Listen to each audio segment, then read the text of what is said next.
This weather report brought to you by SportsBet. Bet with mates. It's the most irritating time of the year for anyone with allergies. A potentially record-breaking pollen season is underway, but there are ways you can hit back against hay fever before it takes hold. Lucy Din has been itching for a solution to her allergies for years. I've had hay fever symptoms basically my whole adult life. Each pollen season packs a larger punch. I've been having really bad days, which are starting to impact my just everyday life. The triple La Nina has whipped up the perfect storm, with predictions this year could topple 2021's title, Queensland's worst for pollen ever recorded. We really do have, quite a substantial level of pollen, a very large grass pollen season with a lot of high and extreme grass pollen days. Just 4 days into the season, we're in the red zone. A high alert was issued today. That's expected to soar, potentially doubling by Sunday. But there are ways to treat it. A tablet developed in Australia uses immunotherapy, traces of grass pollen to cure hay fever. To move away from that and what we call desensitize them, so that the immune system still recognizes it but doesn't give those symptoms. Steroid sprays are still the top pick by clinicians, preferred to antihistamines.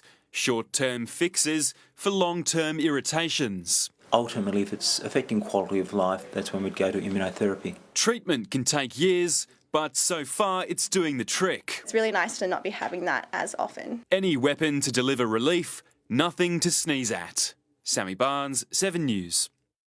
Weather now, here's Paul Burt. Thanks for that, Maxie. Hello, everybody. Certainly was a beautiful end of the working week today. A couple of showers did creep across the Sunshine Coast early this today and up towards lunchtime. But other than that, it was mostly sunny across the rest of the southeast, although a little bit ominous out on the seaside at the moment. Today's temps, everyone, have a look at that. Got down to about 14 degrees in the city overnight with a high of about 25. It cooled down a little bit cooler along the coastline, around 23 to 24. To the charts now, you can see that large high pressure system moving over Victoria, giving them a bit of a break from their wild weather they've had. That's moving into the southern Tasman. Now, of course, when that happens, we do see a direction of southeasterly trade winds pushing up the eastern seaboard, and of course with that it blows some moisture onto the coast, which is what we're going to be seeing for the next 5 days. Not a lot though. We're only talking around 10 millimetres or so on the Gold Coast, 5 or 6 millimetres Brisbane, and around 8 millimetres or so on the Sunshine Coast. Not a lot. 4 millimetres for Ipswich. Again, 5-day combined totals. Around the nation for tomorrow, partly cloudy for Sydney. The chance of a shower in Melbourne though, only light.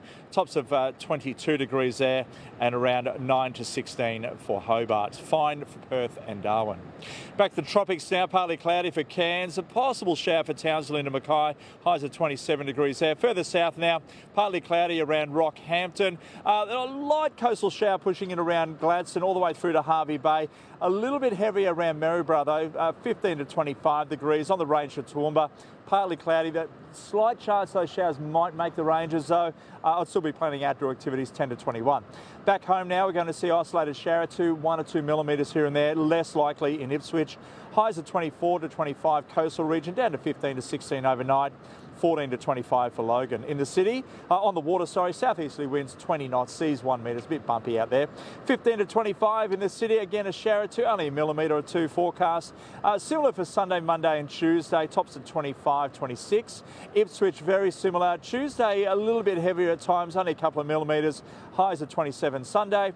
And for the Gold and Sunshine Coast, we're going to see a couple of showers moving in through to Wednesday, but again, only a couple of millimetres, so it's not going to be anything too torrential. Let's check the waterways for tomorrow.